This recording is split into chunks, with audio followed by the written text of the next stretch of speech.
저희 형제들은 어머니 봉분 앞에 차례상을 차렸습니다.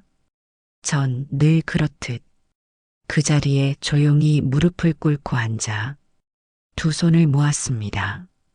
그런데 그 순간이었습니다. 스스륵 어디선가 들려온 낮은 마찰음.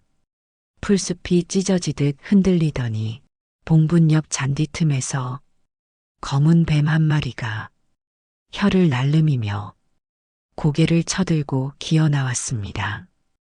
그 순간 저는 반사적으로 몸을 일으켰지만 제 뒤에 서 있던 둘째, 셋째, 막내 셋 다 아무런 반응이 없었습니다. 비명을 지르는 사람도 도망가는 사람도 놀라는 기척조차 없었습니다. 그리고 그날 이후 제게는 상상도 못할 일이 일어나고 말았습니다. 이야기 시작 전에 어느 지역에서 듣고 계신지 댓글에 적어주시면 감사드리겠습니다.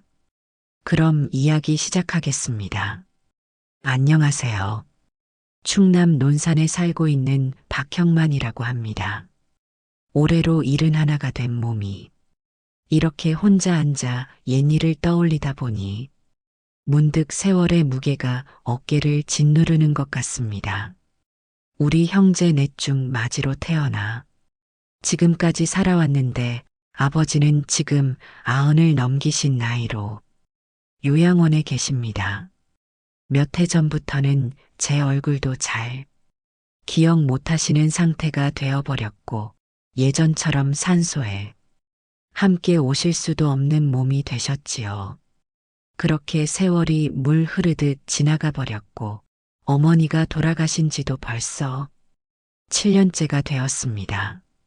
저는 예전에 면사무소에서 30년 넘게 일하다가 정년 퇴직을 하고 나서는 지금 이렇게 조용히 뒷마당 텃밭 가꾸며 하루하루를 보내는 평범한 노인네가 되었습니다. 아내는 몇 년 전 저보다 먼저 세상을 떠났고 제 또래 되는 사람들이면 자식 하나 없는 사람 찾기도 힘들 텐데 제가 바로 그 사람입니다. 아내와 그 젊은 날 참 오래도록 노력해 봤습니다. 병원도 다녀보고 몸에 좋다는 약초며 침이며 안 해본 게 없었는데 정말로 안 생기더군요. 이제 와선 누구 탓도 할 수 없고 그래서 그냥 운명이려니 생각하고 살아갑니다. 그래도 마디인 제가 못 안긴 손주, 저 밑에 남동생 셋이 어머니 살아생전에 다 안겨드렸으니 그걸로 됐다 싶었습니다. 명절에 북적이는 가족들 사이에서 마음은 외로웠지만 그래도 동생들 가족들 보며 마음을 달래며 살았지요. 그날도 어김없이 어머니 제삿날을 맞아 저희 형제들이 뒷산 중턱에 있는 산소에 모였습니다. 남동생 셋은 저와 나이 터울이 워낙 많아서 어릴 때부터 지들끼리만 어울리는 게 더 익숙했던 모양인지 이번에도 셋이서 차 한 대에 타고 같이 올라왔더군요. 저는 늘 그래왔듯이 혼자서 따로 도착했습니다.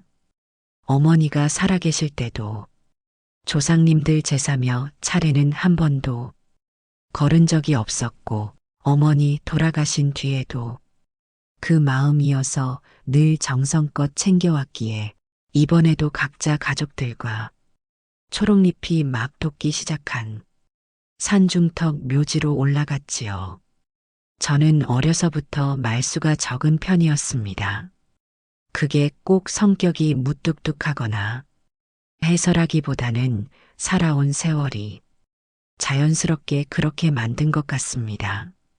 저보다 한참 어린 세 동생들은 지들끼리 어릴 적부터 유난히 잘 붙어 다니며 자랐는데 막내하고는 띠동갑도 넘게 차이가 나다 보니 제가 군대 다녀와서 면사무소에서 사회생활을 시작할 즈음에는 그 셋은 아직 중고등학교 교복도 못 벗었을 시기였으니까요. 살다 보니 정이 아예 안 든 것도 아니고, 그렇다고 형제간의 깊은 정이 흘러넘치는 것도 아닌 어정쩡하고 애매한 사이가 되어버렸습니다. 눈빛 한번 제대로 마주치지 않아도 서로 불편함은 없지만 내가 저들 세 명의 속마음 깊숙한 곳에는 없다는 느낌만은 어쩔 수 없이 드는 게 사실이었습니다. 제삿날이 다가오면 동생들은 단체 메시지를 주고받으며 누가 제사상에 올릴 음식 중에서 뭘 준비할지, 누가 운전해서 갈지, 언제 만날지를 척척 정하더군요. 저는 그저 휴대폰 화면에 뜨는 알림만 보고 있을 뿐이었습니다. 한때는 그런 걸로도 마음 한구석이 섭섭하고 서운한 기분이 들기도 했지만 이제는 그냥 그런가 보다 하고 체념하듯 넘기게 되었지요. 그날도 묘소에 도착하자 동생 셋은 이미 먼저 와서 도란도란 웃으며 막걸리 잔을 돌리고 있더군요. 제가 발소리를 내며 다가가자 막내 녀석이 잽싸게 일어나며 말했습니다. 형님 오셨어요? 저 막걸리 한 잔 드릴까요? 셋째는 슬쩍 제 눈치를 보더니 고개만 까딱했고 둘째는 괜히 시계 한번 만지작거리며 말끝을 흐렸습니다. 저는 말없이 산소 앞으로 가서 늘 그래왔듯이 무릎을 꿇고 정중히 절부터 드렸습니다. 그 순간만큼은 누구보다 조용히 어머니를 떠올릴 수 있었기에 괜한 말을 섞고 싶지 않았습니다. 제사상이 다 차려지고 나서 막내가 술잔을 들어 어머니께 올리려고 묘지석을 살짝 치는 그 순간이었습니다. 스스륵하는 낮고 날카로운 소리가 풀숲 아래서 들리더니 봉분 옆쪽 잔디 틈새로 검은 뱀 한 마리가 갑자기 튀어나왔습니다. 으악! 그 순간 막내네 8살짜리 조카가 뱀을 보더니 소리를 지르며 뒤로 벌떡 넘어졌습니다. 깜짝 놀란 막내는 자신의 아들이 물리기라고 할까봐 맨손으로 흙을 움켜쥐어 뿌리며 누가 삽이라도 가져오라고 이 뱀을 어서 잡으라고 소리쳤습니다. 그 순간 저도 모르게 몸이 먼저 반응했습니다. 뱀을 보고 놀라 넘어진 조카놈에게 뱀이 스물스물 다가가는 것 같아 조카를 얼른 제 쪽으로 확 끌어당겼습니다. 동시에 한 손으로는 막내가 들고 있던 흙을 막으며 말했죠. 야야, 됐다. 그만해. 저쪽으로 도망간다. 제 말에 모두가 멈칫했습니다. 막내는 당황한 얼굴로 저를 쳐다봤고 둘째와 셋째도 슬쩍 저와 뱀 사이를 번갈아가며 바라봤습니다. 뱀은 그 사이 봉분 주위를 뱅그르 돌다 숲 쪽으로 스르르 사라졌습니다. 저는 그 자리에 한동안 서 있었습니다. 뭔가 석연치 않았습니다. 제사를 마치고 다들 산소 주변 정리를 하는데 묘하게 분위기가 가라앉아 있었습니다. 누구 하나 먼저 웃는 사람도 없고 장가지 하나 주우면서도 눈치부터 보더군요. 남자들이기도 하고 또 살갑게 하는 녀석들이 아니라 평소에도 조용하긴 했는데 그날은 뭔가 좀 참 이상했습니다. 막내는 아까 뱀 보고 놀란지 아들놈 옆에 붙어 괜찮냐며 묻고 있었고 그런 와중에 둘째가 맨 먼저 입을 열었습니다. 형님, 아까 형님도 보셨잖아요. 봉분 옆에서 뱀 나오는 거. 아이고, 징그러워라. 무덤에서 뱀 나오면 그 집안 우환된다던데. 이거 보통 일이 아닙니다. 그 말을 듣고도 저는 아무 대꾸하지 않았습니다. 그러자 셋째가 말을 덧붙였습니다. 형님, 저희 작년에 장인어른 산소에 뱀이 한 번 나타났었는데 세상에 그 해예요. 장모님 건강이 크게 안 좋아졌어요. 난 그런 거 안 믿었는데 우리 엄마 묘에 이게 뭔 일이래. 그 둘의 눈빛이 번갈아 제 얼굴을 향했습니다. 둘째가 허리를 펴며 말을 이었습니다. 실은 형님, 저희끼리만 잠깐 얘기했었는데요. 묘 자리가 이상하지 않습니까? 자꾸 봉분도 삐뚤어지는 것 같고 어머니 산소 올라오는 길에 흙이 좀 질퍽한 것도 그렇고 셋째가 슬쩍 눈치를 보며 말을 보탰습니다. 요즘 시대가 어떤 때인데 미신이냐 하겠지만 어른들 말 괜히 나온 건 아니라고 생각해요. 저는 그냥 고개만 끄덕였습니다.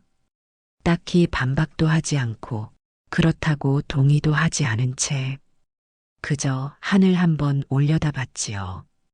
며칠이 흘렀습니다. 아무 일 없던 듯 마당과 물바지에 쌓인 얼음을 살짝 깨고 작년에 써두었던 낙과 괭이를 꺼내 녹이 슬지 않았는지 들여다봤습니다.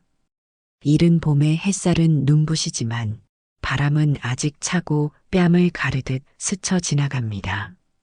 밭두렁엔 얼었던 흙이 이제야 조금씩 녹기 시작했고 텃밭 한쪽엔 지난 가을 미처 걷지 못한 고추대가 앙상하게 꽂힌 채 남아 있었습니다. 장에는 가지 않고 냉장고 안 깊숙이 남아있던 묵은 시래기 꺼내 된장 한 숟갈 풀어 장국을 끓였습니다. 햇살 좋은 부엌 창가에 앉아 김 모락모락 피어나는 그릇을 앞에 두고 혼자 한술 떠먹으며 문득 생각이 스쳤습니다. 그날 어머니 산소에서 튀어나온 뱀. 처음엔 그냥 흉흉한 미신이라고 넘겼지만 동생 셋이 나란히 앉아 이장하자 복이 끊긴다. 자리가 눌렸다고 한 목소리로 말하던 그날의 모습이 자꾸 마음에 걸렸습니다. 그 애들이 평소에 저리 말이 많던 놈들이었나? 눈빛도 말투도 어딘가 부자연스러웠습니다. 이장 안 하면 자손들 복도 끊긴다더라. 작년에 장인어른 산소에서 뱀 나왔을 때 장모님이 쓰러졌다. 묘자리가 눌렸다. 수맥이 꼬였다. 평소 같았으면 귓등으로도 안 들었을 소리들인데 형제 셋이 그렇게 입을 맞춘 듯 반복하니 저도 모르게 자꾸만 마음이 흔들렸습니다. 진짜 뭐가 있나? 결국 며칠을 그렇게 끙끙 앓다시피 하다 읍내로 장 보러 나간 길에 평소 친하게 지내던 친구 정달식이네 가게 앞에 잠시 들렀습니다. 달식이는 동네 태생이고 평생 논산을 벗어난 적도 없는 그야말로 저와 같은 토박이 친구였습니다. 가게 안에서 들려오는 라디오 소리에 문을 슬쩍 열자 달식이는 쭈그려 앉아 쌀포대 옮기다가 저를 보고는 손을 털며 일어났습니다. 야, 형만이 아니여. 어쩐 일이래?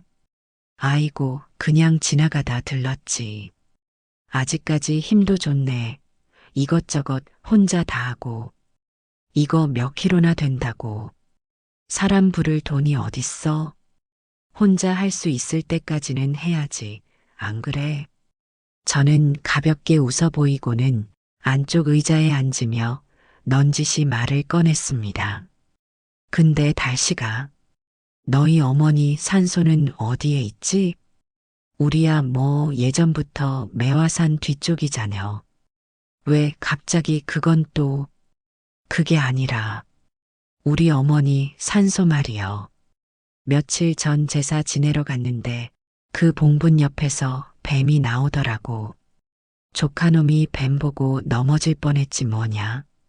달식이 눈이 동그래졌습니다. 뱀? 산소에서? 그래. 그게 그냥 야산이라 그런갑다 싶었는데 우리 동생놈들이 그러는 거요. 묘자리가 안 좋다나 뭐라나 이장 안 하면 집안 복이 끊긴다고. 달식이는 한동안 말이 없더니 팔짱을 끼고 고개를 살짝 기울였습니다. 근데 뱀은 좀 찝찝하긴 하네. 어디 쪽 자리라고 그랬지? 서쪽 언덕 아래 좀 평평한 데야. 봉분도 살짝 기울긴 했는데 수맥이니 뭐니 솔직히 나는 그런 거 안 믿거든. 그렇게 달식이와 한참을 얘기하고 집으로 돌아오는데 달식이와 마지막으로 나눈 대화가 자꾸만 떠올랐습니다. 근데 형만이 그거 말여 지금이 뱀이 나올 철인가? 응? 지금 몇 월이냐? 막 3월 초 아냐? 아직 아침에 서리도 있는데 그때 그 산소에서 뱀이 나왔다고? 저는 순간 말을 잇지 못했습니다. 그러고 보니 그날 아침에도 저는 텃밭에 설이 내려앉은 걸 보고 작은 풀밭은 얼어 있었던 게 떠올랐습니다. 아직은 뱀들이 굴에서 잘 안 나올 때요. 특히나 그런 산속이면 더 깊이 들어가 있지. 봉분 옆에서 쓱 기어 나올 정도면 이상하긴 하지. 달식이는 팔짱을 끼고 제 얼굴을 똑바로 바라보며 조용히 말을 이었습니다. 그러니 이상하다는 거야. 진짜 뭔가 있나 싶기도 하고, 어머니 묘를 옮겨야 하나 싶기도 하고, 뭐 영적인 그런 건 나도 모르겠고, 근데 형만아. 근데 어쩐지 좀 이상하지 않냐? 묘를 옮기자고 말 나온 날에 하필이면 거기서 뱀이 기어 나오고 그걸 본 조카가 넘어져 울고불고 하면서 이거 재수 없는 징조니 뭐니? 그 타이밍이 너무 딱 맞잖아. 순간 제 안에서 뭔가 덜컥하고 내려앉는 느낌이 들었습니다. 몸속에서 서늘한 기운이 훌듯 스쳐갔고 그제야 동생 셋이 뱀을 보고도 유독 침착했던 얼굴이 뒤늦게 떠올랐습니다. 막내는 제일 먼저 손에 흙을 쥐고 뱀에게 던졌지만 그 얼굴은 겁먹은 것 같기도 했지만 어딘가 어색하게 조심스러웠습니다. 셋째는 제게 먼저 말도 꺼내지 않은 채 먼저 막걸리를 따라주기 바빴고 둘째는 술잔은 안 마시고 시계만 만지작거렸습니다. 그날은 분명 뭔가 연습된 동선처럼 움직였던 하루였습니다. 그렇게 그날의 일을 하나하나 곱씹고 있던 중에 셋째에게 전화가 오더라고요. 형님, 그날 잘 들어가셨죠? 혹시 시간 좀 있으세요? 묘자리 문제 때문에 아는 분하고 이야기 좀 나눠봤는데 직접 와서 한번 보신대요. 딱히 바쁜 것도 없고 묘한 기분이 들어 마다하지 않고 약속을 잡았습니다. 약속 당일 산소에 도착해 보니 둘째와 셋째가 먼저 와 있었고 그 옆에 양복 상의에 낡은 운동화를 신은 남자 하나가 서 있었습니다. 손에는 지팡이 같은 걸 들고 있었고 허리춤엔 오래된 나침반 같은 게 매달려 있었습니다. 하지만 그의 얼굴을 보는 순간 제 숟가락이 잠시 멈췄던 전날의 식당이 떠올랐습니다. 읍내 설렁탕집 구석자리에서 혼자 밥 먹고 있다가 뒤쪽 테이블에서 들려온 목소리 하나가 귀에 걸렸지요. 아니, 거기 묘자리가 명당이긴 해요. 근데 말입니다. 어떤 형제가 찾아와선 그냥 무조건 흉지라고만 얘기해 달라더라고요. 자긴 형한테는 말을 못하겠으니 내가 대신 안 좋다고 해주면 200만 원 준다면서요. 돈도 현찰로 딱 준비해 왔더라니까요. 그러면서 그 풍수쟁이 같은 사람이 말을 더 이었습니다. 정말 고민되더라고요. 근데 실질적인 손해는 없잖아요. 말만 그렇게 해주고 200벌이면. 하, 지금 이 자리에 와보니 목소리, 얼굴, 바로 그 식당에서 봤던 사람이었습니다. 하지만 다행인지 불행인지 그 사람은 저를 알아보지 못했습니다. 아무 상황도 모르는 둘째가 고개를 끄덕이며 말했습니다. 형님, 이분이 풍수 보시는 분인데요. 서울 쪽에서도 이름 있으신 분이라 모시고 오느라 좀 애썼습니다. 풍수쟁이는 봉분 주위를 한 바퀴 돌며 지팡이로 땅을 툭툭 두드리더니 기다렸다는 듯 말을 내뱉었습니다. 지금 자리는 정말 흉지입니다. 수맥이 꺾였고 봉분이 눌려 있습니다. 기운이 싹 다 빠졌어요. 이거, 큰일이네요. 이장 안 하면 자손들 복도 끊기겠는데요. 둘째와 셋째는 서로 고개를 끄덕이며 아이고, 어쩌나 하며 맞장구를 쳤습니다. 저는 아무 말도 하지 않았습니다. 다만 속으로는 이놈들이 도대체 왜 이러나 그 생각 하나만 맴돌았습니다. 하지만 동생들에게 그 자리에서 대놓고 물어볼 수는 없었습니다. 워낙 어릴 때부터 터울이 컸던 탓에 셋은 어릴 적부터 지들끼리 끈끈했고 저는 언제나 그 바깥에 서 있는 사람이었습니다. 그런 관계는 나이 들어서도 바뀌질 않았습니다. 게다가 평생 공직 생활을 하며 겉으론 말없이 참는 법부터 배워온 저였습니다. 마음에 꺼림칙한 게 있어도 그걸 꺼내는 일이 괜히 더 큰 소란이 될까 싶어 늘 가슴속에만 묻고 넘어가곤 했습니다. 무엇보다 정말 묘자리에 뭔가 있는 게 아닐까 하는 찜찜함이 제 안에도 없지는 않았습니다. 그래서였습니다. 말을 꺼내는 대신 저는 그냥 가만히 그들의 말과 행동을 지켜보기로 했습니다. 저놈들 대체 뭘 감추고 있는 건지 한번 끝까지 가보자. 그런 마음이 조용히 자리 잡기 시작했습니다. 그렇게 그 풍수쟁이는 돌아가고 동생놈들하고도 헤어졌죠. 내가 지들 속을 아는지 모르는지 헤어지는 순간까지도 계속해서 내게 어머니 묘자리가 안 좋다며 이장을 해야 한다는 말만 주구장창 하더라고요. 속으론 아무리 아닌 척해도 그날 이후로 마음 한구석이 어지럽게 뒤틀려 있긴 했습니다. 그날 밤 작은 방 안에 누워 천장을 멍하니 바라보다가 문득 가슴 한가운데를 찌르는 듯한 기억이 떠오르더군요. 어머니 묘지. 그래, 그 자리는 그때 불현듯 떠오른 겁니다. 지금으로부터 15년은 더 된 일입니다. 제가 58이던 해 그의 어머니 생신을 맞아 소박하게 집에서 저녁상을 차려드렸던 날이었습니다. 그때는 어머니 아버지를 제가 모시고 살고 있었고 아직 아내도 살아있어 부엌에서 된장국 끓이며 내외간 자잘한 말다툼도 하고 그랬지요. 아버지 그때는 참 기운도 좋고 하셨는데 어머니는 자주 밤마다 기침으로 잠을 설치곤 하셨습니다.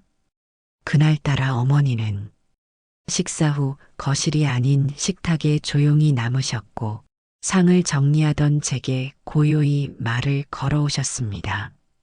형만아. 그 목소리가 유난히 따뜻했습니다.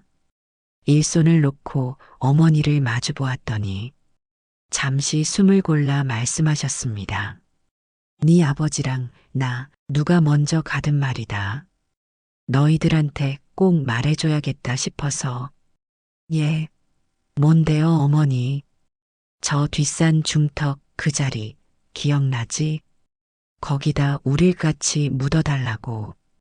그 자리에 나란히. 그게 내 소원이야.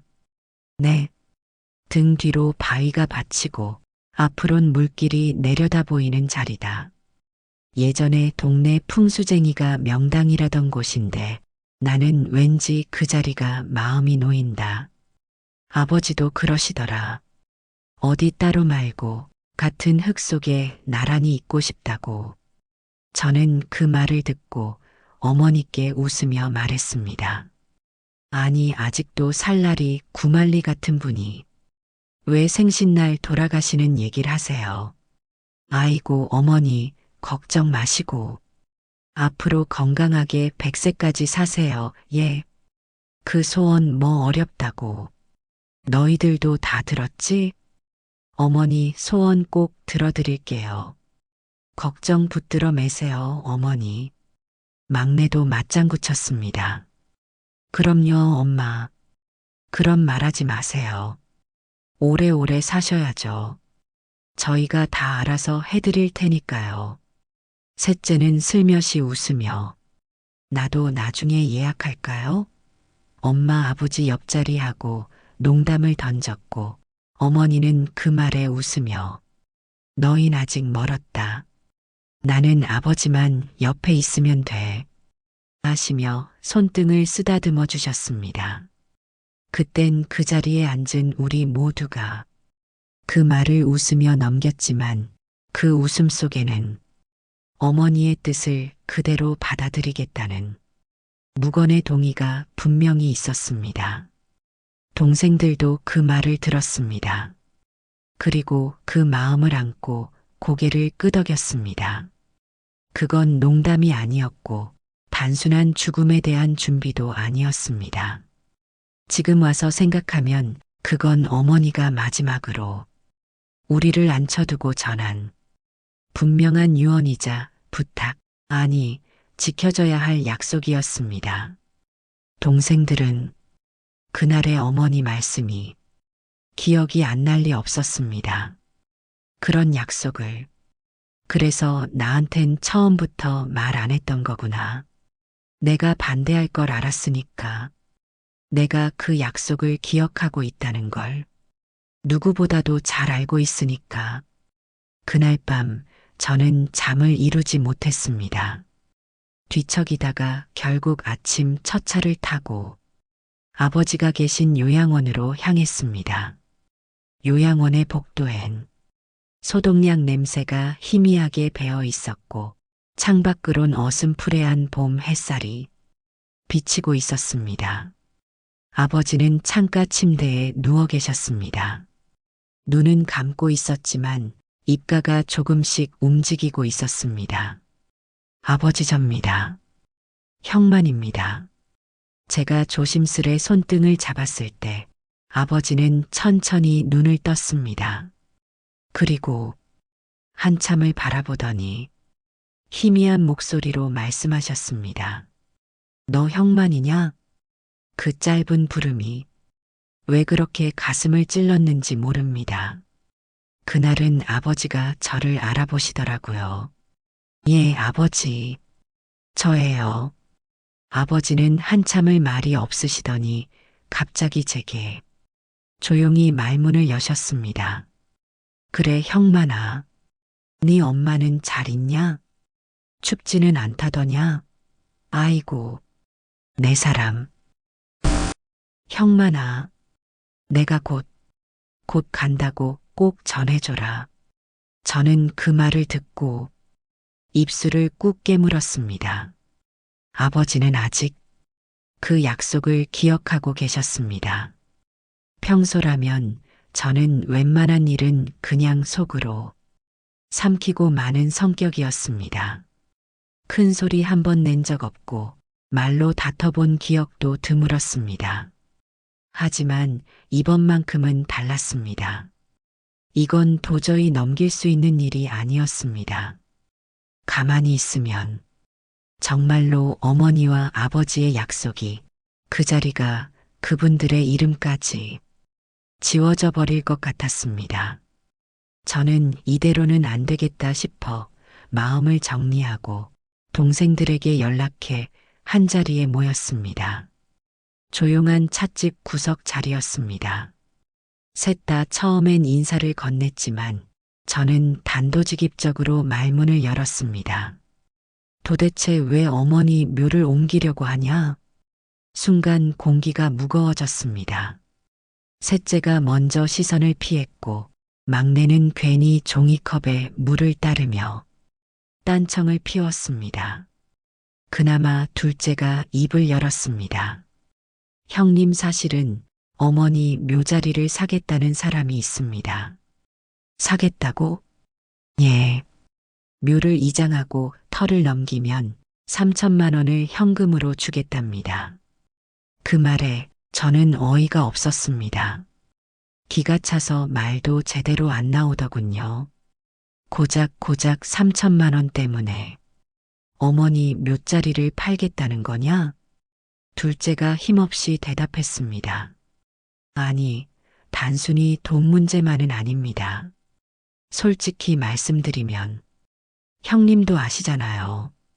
요즘 아버지도 요양원 계시고 어머니 산소도 관리하는 사람 없고, 그래서 그걸 핑계 삼아서 어머니 유언을 없던 일로 하자는 거냐? 셋째가 조심스럽게 끼어들었습니다. 형님, 저흰 그 유언도 들었죠. 그 자리 명당이라서 아버지랑 나란히 묻히게 해달라고 어머니가 말씀하신 거. 근데 그거 너무 오래된 얘기잖아요. 뭐? 어머니 돌아가신 지도 10년 다 돼가고 아버지도 이제 정신이 오락가락하시고 형님은 아직도 그걸 그렇게. 저는 더는 참지 못하고 탁자를 3개 쳤습니다. 그렇게? 그래, 난 그렇게 산다. 어머니 말씀, 특히 돌아가시기 전에 남긴 말은 그게 어머니의 마지막 마음인 줄 알고 그걸 붙들고 산다. 근데 너희들은 뭐냐?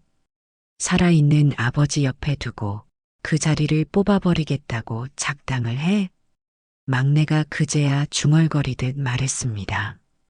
그래서 형님께 말씀 못 드린 거예요. 형님이 절대 반대할 거란 거 우리도 알았으니까. 저는 순간 숨이 턱 끝까지 차오르는 걸 참지 못하고 탁자를 짚으며 몸을 앞으로 내밀었습니다. 그래서 뱀도 그날 니들이 풀어놓고 쇼한 거냐? 셋 다 동시에 고개를 들더군요. 잠시 정적이 흘렀고 막내는 당황한 듯 입을 벌렸다가 재빨리 시선을 피했습니다. 뭐요 형님? 무슨 뱀을 저희가 그게 말이 됩니까? 말이 돼? 그날 날씨가 몇 도였는지 기억은 하냐? 새벽에 설이 내렸고 산길 언덕 얼어 있었어. 그런 날씨에 뱀이 풀숲에서 기어 나온다고? 그것도 하필 어머니 봉분 옆에서? 셋째가 손사래를 치며 끼어들었습니다. 형님, 설마 우리가 무슨 그런 짓까지 했겠습니까? 아무리 그래도. 그래서 내가 지금 묻는 거다. 니들 중 누구야? 누가 가져왔어? 누가 뱀을 그 자리에 풀어놓고 조카 앞에 넘어뜨리고 묘가 흉진이 어쩌니? 그 타이밍에 맞춰 연극하듯 소리친 거냐고. 둘째는 그제야 묵직한 한숨을 내쉬었습니다. 형님, 그건 너무 나가신 말씀입니다. 저희가 아무리 그 자리를 팔려고 했다 해도 사람 무섭게 그런 짓은 안 해요. 진심입니다. 하지만 막내의 손끝이 떨리는 게 보였습니다. 셋째는 입술을 꾹 다물고 손톱을 물어뜯었고 둘째는 고개를 떨군 채 말없이 물잔을 비웠습니다. 그 모습에 저는 더는 아무 말도 할 수가 없었습니다. 입안에서 씹히던 말들이 혀끝에서 흐릿하게 말라붙고 가슴에선 짧은 한숨만이 토막처럼 흘러나왔습니다. 됐다. 찻잔을 내려놓고 저는 조용히 일어섰습니다. 더는 말 섞고 싶지도 않다. 어머니가 무슨 마음으로 그 자리에 누우셨는지, 너희들 가슴에 조금이라도 남아있다면 오늘 이 자리에서 했던 말들 스스로 부끄럽게 여겨라. 그 말을 남기고 저는 찻집 문을 밀고 나왔습니다. 봄볕이 어정쩡하게 내려앉은 오후 골목길로 나서는데 속에서 열이 끓어올랐습니다. 3천만 원? 그게 이유였다고? 그걸로 어머니 자리를 팔아? 도무지 마음이 진정되지 않았습니다. 그대로 집으로 들어가면 더 미칠 것 같았습니다. 발길을 돌려 오래 알고 지낸 동네 친구 조달식이네. 중개사무소로 향했습니다. 문을 밀고 들어서니 달식이가 가벼운 안경을 올리며 반겼습니다. 야, 형만이. 어쩐 일이야? 텃밭은 잘 되냐? 아니야, 그냥 좀 걷다가 들렀어. 커피 있냐? 그럼 있지. 이 양반아. 앉아. 자리에 앉은 저는 물끄러미 사무소 벽에 붙은 개발계획 지도를 바라보다가 무심히 말을 꺼냈습니다. 저 뒷산 중턱 있잖아. 우리 어머니 산소 있는 쪽. 응, 알지. 논 말고 바위줄기 있는 쪽? 그래. 거기. 요즘 누가 그 근처 땅을 보러 다닌다는 얘기 들은 적 있냐? 달식이가 눈을 찡그리더니 잠시 망설이며 말을 꺼냈습니다. 왜 갑자기 그걸 물어? 혹시 너희 땅 거기 좀 걸려 있어? 그럴 수도 있고, 그냥 좀 이상해서. 그 말에 달식이가 허리를 굽혀 서랍 안에서 파일 하나를 꺼내더군요. 내가 이 얘기 하려다 말았는데 말이야. 실은 저쪽 산 아래 주차장 개발 얘기 있거든. 근데 이번엔 단순히 주차장이 아니라 민간 자본이랑 지역문화센터 건립 포함해서 재개발 지구 2차 확장안이 물밑에서 돌아가고 있어. 뭐? 지도상으로는 아직 표시는 안 났는데 이미 윗선에서는 검토 들어간 걸로 알아. 공식은 안 났지만 그쪽 자리에 묘 있는 집들은 대부분 눈치 빠른 사람들한테 슬슬 연락 오고 있는 중이지. 그러니까 그 묘 자리도. 달식이는 입을 다물지 못하고 한참을 뜸들이다가 조심스럽지만 확실한 어조로 말했습니다. 형만이 너네 어머니 산소 자리. 그거 지금 당장 팔면 말이야. 못해도 3억 이상은 받을걸? 그 정도로 요즘 그쪽 땅값 들썩이고 있어. 숨이 멎는 줄 알았습니다. 머릿속에서 동생들이 말한 땅을 사겠다는 사람이 있다는 말이 다시 떠오르며 그 뒤에 감춰진 진짜 숫자들이 서서히 형태를 드러내기 시작했습니다. 3천은커녕 3억. 그 순간 그들의 말끝에 맴돌던 애매한 눈빛, 회피하던 시선, 그리고 어머니 묘지 앞에서 꾸민 듯 튀어나온 뱀 한 마리까지 모든 게 맞물리며 하나의 단어로 정리됐습니다. 그날 밤 나는 도무지 잠을 이룰 수 없었습니다. 눈을 감아도 묘 앞에서 고개 숙인 어머니의 모습이 떠올랐고 들릴 리 없는 기척이 귀끝을 맴도는 것 같았습니다. 새벽 공기는 매섭게 차가웠지만 왠지 모르게 이불 속이 더 불편했습니다. 심장이 조용히. 하지만 확실히 지금 뭔가가 잘못되고 있다고 알려오는 듯 했습니다. 결국 새벽녘 나는 묵은 패딩을 껴입고 산길을 향해 발걸음을 옮겼습니다. 발밑에 밟히는 마른 나뭇가지 소리, 숨을 쉬는데 목 안쪽이 싸하게 젖어들었습니다. 뭔가 느낌이 좋지 않다. 단순히 걱정 때문이 아니었습니다.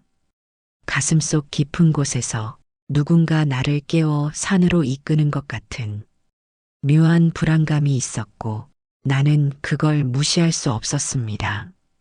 길은 어두웠고 묘소는 아직 그림자처럼 숨어 있었지만 한 걸음 또 한 걸음 다가갈수록 불안한 기운이 자꾸 등을 밀어냈습니다. 그리고 도착한 산소 앞, 내 눈을 의심할 수밖에 없었습니다. 봉분 옆에 파낸 듯한 흙더미, 삽과 곡괭이, 그리고 작업복을 입은 낯선 인부들. 그 뒤엔 동생 셋이 멀뚱히 서서 무언가 지시를 하고 있었습니다. 나는 그대로 달려들 듯 뛰어들어 동생들 앞에 섰습니다. 이게 뭐야? 지금 이게 뭐 하는 짓이야, 이놈들아. 막내가 놀라 벌떡 돌아섰고 셋째는 얼굴이 하얗게 질렸습니다. 형님, 어떻게 여기에? 나는 숨을 헐떡이며 그들을 노려봤습니다. 나랑 상의 한마디도 없이 니들 마음대로 어머니 묘를 파겠다고. 니놈들이 미쳤구나. 둘째가 황급히 다가오며 손을 내밀었습니다. 형님, 진정 좀 하시고. 우리가 어제 얘기 다 했잖아요. 얘기? 어디가 얘기였어? 그건 통보였지. 3천만 원이니 어쩌니 떠들고선 정작 진짜 이유는 하나도 말 안 했잖아. 막내가 울상을 지으며 말했습니다. 형님, 너무 감정적으로 그러지 마세요. 이건 저희도 고민 끝에 결정한 거예요. 이장 절차 다 밟았고 인부도 이미 와 있고요. 어머니, 아버지가 니들한테 단 한 번 매도 안 들고 그렇게 곱게만 키웠을 때부터 내가 알아봤다, 이놈들아. 그때부터라도 내가 좀 세게 다뤄야 했는데. 근데 이렇게 보여주는구나? 지금 이 꼴이 뭔 줄 아냐? 돈 몇 푼에 형도 속이고 부모고 팔아먹으려는 놈들이 지금 이 자리에 서 있네? 진작에 내가 매라도 좀 들게 할걸. 진작에 나라도 접해가면서 키울걸. 그렇게 말 잘 듣는다고 귀엽다고만 감쌌던 엄마도 참 불쌍하다. 너희들을 믿었던 내가 바보천치다, 이놈들아. 셋째가 그제야 눈을 부라리며 성질을 터뜨렸습니다. 그래요, 형님. 산소는 형님이 지켰죠. 명절마다 그 외에도 혼자 오셔서 어머니 산소 관리하신 것도 알아요. 잠시 숨을 고른 셋째는 씁쓸한 듯 말을 이었습니다. 형님은 어릴 때부터 어머니 아버지 사랑 독차지했잖아요. 그럼 그 정도는 해야 하는 거 아닌가요? 큰아들이라고 장손이라고 좋은 건 다 형님 차지였고 아버지 재산 정리할 때도 형님한테 더 많이 간 거 저희가 모를 줄 알아요? 근데 전 그게 불만이었어요. 돈이 왜 필요해요, 형님이? 형님이 돈 쓸 데가 어디 있다고? 형수님도 돌아가셨고 막말로 형님, 그 흔한 자식도 하나 없잖아요. 그 말을 듣는 순간 내 가슴 한가운데서 뭔가 뚝하고 부러지는 소리가 들리는 것 같았습니다. 머릿속에서 뇌 하나가 꺼지는 듯한 서늘한 정적이 지나갔고 손끝까지 떨림이 올라왔습니다. 아, 이것들이 나를 그렇게 봐왔던 거구나. 평생을 형 노릇하느라 입을 다물고 속을 삼키고 억울한 것도 참고 그렇게 우리 형제들을 지켜왔다고 생각했는데 이놈들 눈엔 나는 그냥 돈 쓸 데도 없는 늙은이, 아내도 없고 자식도 없는 쓸모없는 사람으로 보였던 거구나. 내가 어머니 산소 옆풀 하나라도 예쁘게 뽑으면서 그래도 내가 맞이다. 내가 지켜야 한다고 되뇌던 그 시간들이 이놈들한테는 그냥 아무짝에도 쓸모없는 남는 몫이었구나. 숨이 턱 막혔습니다. 입술이 바짝 말라붙었고 눈앞에 선 동생들이 더는 내 동생이 아니라 내 앞에 선 낯선 사람처럼 느껴졌습니다. 그 순간 막내와 둘째가 고개를 숙였고 셋째의 말에 어쩔 줄 모르고 있었습니다. 나는 그대로 셋째의 멱살을 움켜잡았습니다. 지금 내 입에서 그런 소리가 나와? 누가 니들 키웠고 누가 군대 갈 때 손 붙잡고 밤새 온 줄은 잊었냐? 막내가 말리려 달려들었고 셋째는 내 손을 뿌리치며 팔을 밀쳤습니다. 형님이 너무 감정적으로 나오시잖아요. 우린 현실적으로 생각한 거예요. 나는 참았던 울분을 그 자리에서 쏟아냈습니다. 그 자리는 어머니가 아버지랑 나란히 눕고 싶다고 우리한테 직접 유언처럼 말했던 자리야. 너희들도 들었잖아. 그걸 지금 니들이 삽질로 지워. 니들은 사람도 아니야. 그렇게 고성이 오가고 몸싸움이 벌어지고 마을 사람들 몇몇이 산에 올라와 말리기까지 했습니다. 결국 인부들은 상황이 심상치 않다며 장비를 챙기고 철수했고 그날 예정됐던 이장 작업은 무산되었습니다. 동생들도 인부들도 마을 사람들까지 모두 산을 내려간 뒤였습니다. 그 어머니 묘 앞에 홀로 남아 몇 시간을 움직일 수 없었습니다. 두 무릎을 꿇고 한참을 아무 말 없이 묘를 바라보다가 끝내 참았던 것이 터져버렸습니다. 어머니, 그 단 한마디가 입에서 새어나오는 순간 숨이 목구멍에 걸려 들이켜지지도 않고 가슴 한복판에서 무너져 내렸습니다. 어머니, 죄송합니다. 형 노릇한다고, 사람 구실한다고, 그래도 지킨다고 했는데 이렇게밖에 못 지켜서 정말 죄송합니다. 나는 봉분 앞에 이마를 박고 엉엉 울었습니다.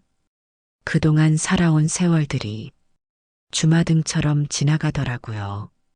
그리고 형님은 그 흔한 자식도 없다는 말 앞에서 그 모든 것이 무너지고 눈물이 되어 땅속으로 파고드는 것 같았습니다. 혼자 집에 와 있던 나는 산에서 동생들과 고함을 주고받고 몸을 부딪히며 실랑이를 벌인 뒤 어머니 묘 앞에서 서성이다. 기운이 다 빠져 오후 늦은 해가 질 무렵에야 겨우 집으로 내려온 참이었습니다. 대문을 열고 들어서는데 그 조용함이 유난히 더 낯설게 느껴졌습니다. 이렇게 조용한 집이 왜 이리 쓸쓸한가 싶었습니다.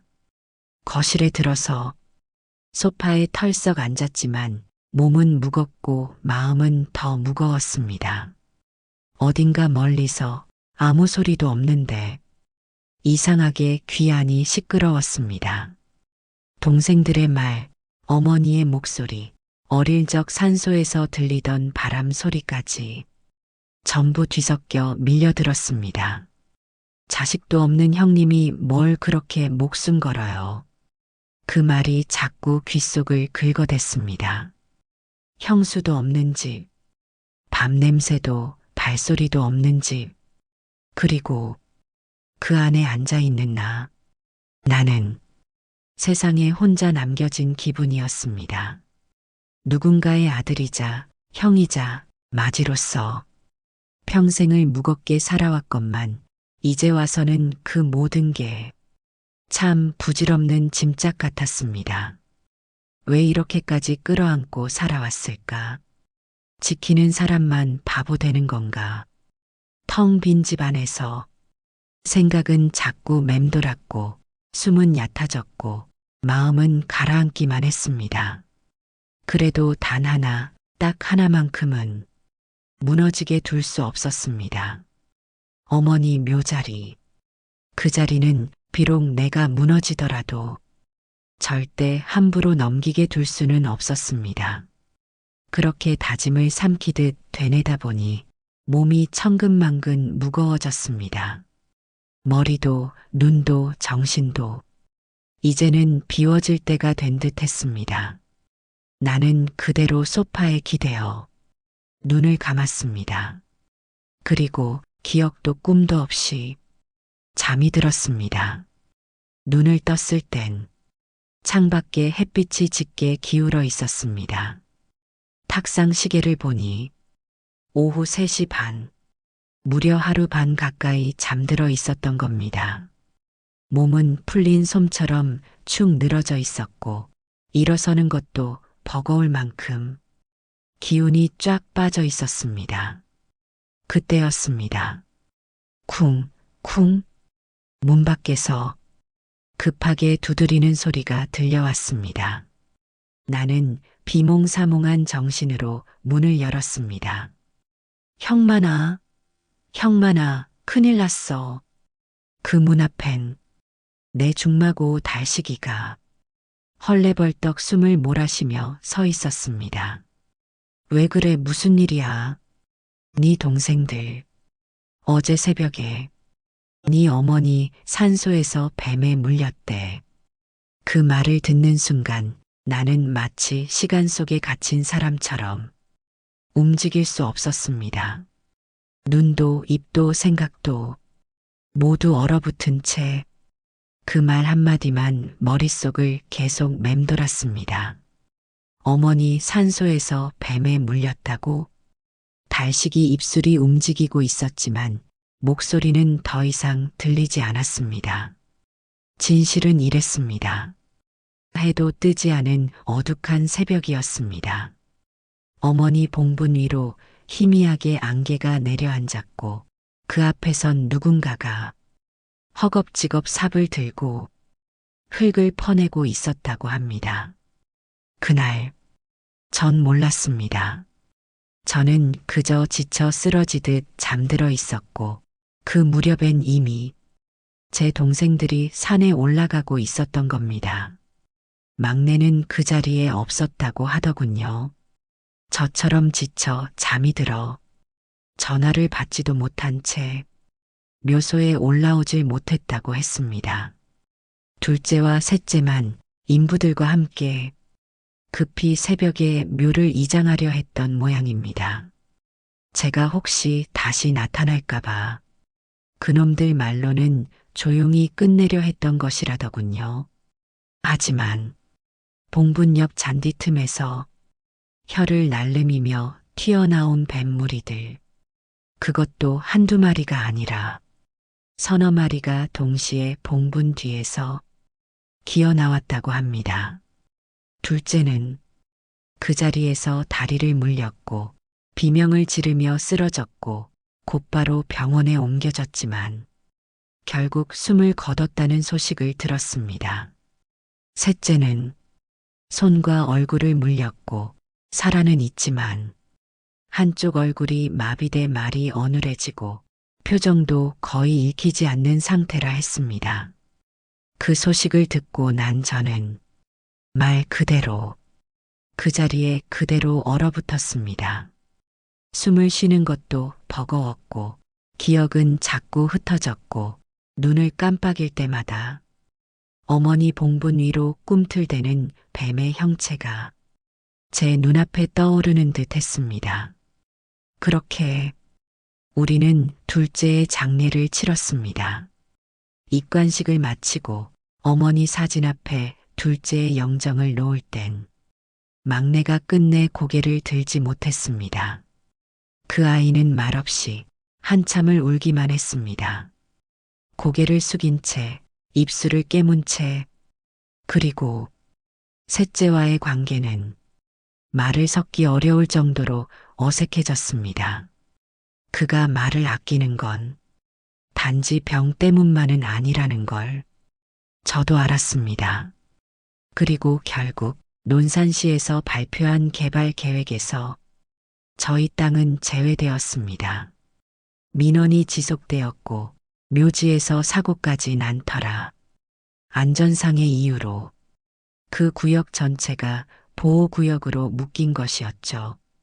묘는 팔지 않았습니다. 아니, 이제는 팔 수 없는 자리였습니다. 그렇게 몇 달이 흘렀습니다. 계절이 바뀌고 텃밭에 고랑을 다시 긋던 어느 날이었습니다. 조용한 오후, 대문을 두드리는 소리가 들렸습니다. 형님, 저희예요. 열어보니 셋째와 막내였습니다. 셋째는 여전히 말이 느리고 어눌했습니다.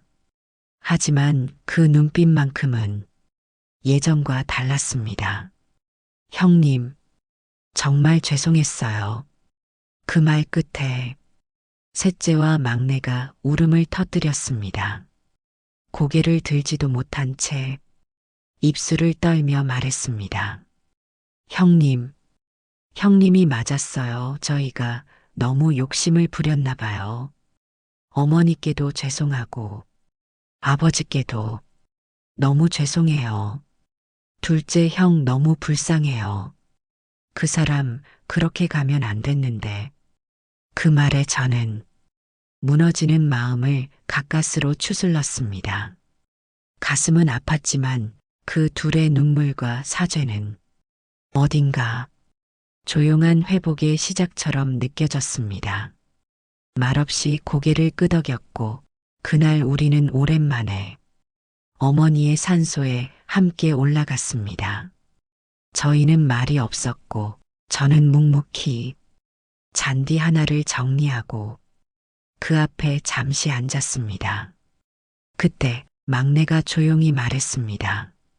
형님, 저희 부모님처럼 키워주셔서 감사해요. 그 맘 알고 있어요. 셋째도 느릿한 말투로 입술을 떨며 힘겹게 말했습니다. 엄마, 미안해요.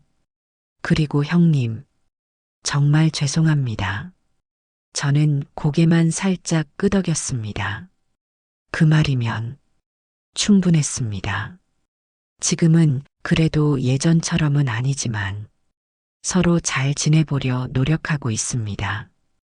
이제 와서 서로의 상처를 다 꿰맬 수는 없지만 그래도 남은 시간만큼은 서로 부끄럽지 않게 살아보자. 그런 마음으로 지냅니다. 제가 산다고 얼마나 더 살겠습니까? 이 나이에 새로운 기대를 품는다는 게 그리 쉬운 일은 아니지만 그래도 막내놈이 자주 전화도 하고 셋째는 매달 어머니 산소에 올라와 풀을 한 움큼씩 뽑고 간다더군요. 둘째 놈이 먼저 떠난 건 지금도 가슴이 아픕니다. 어찌됐든 제 동생이었습니다.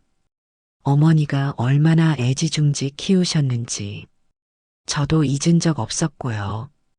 그 아이의 빈자리는 그 누구도 대신할 수 없다는 걸 셋째와 막내도 이제는 알게 된 듯 했습니다. 그 진심 어린 사과에 저도 마음이 조금은 풀렸습니다. 하지만 아직도 이해가 안 가는 게 하나 있습니다. 동생들이 가져왔던 뱀은 시장통에서 산 놈들이었다고 했습니다. 낡은 포대자루에 넣어 묘지 옆 풀숲에 풀어놓았다고.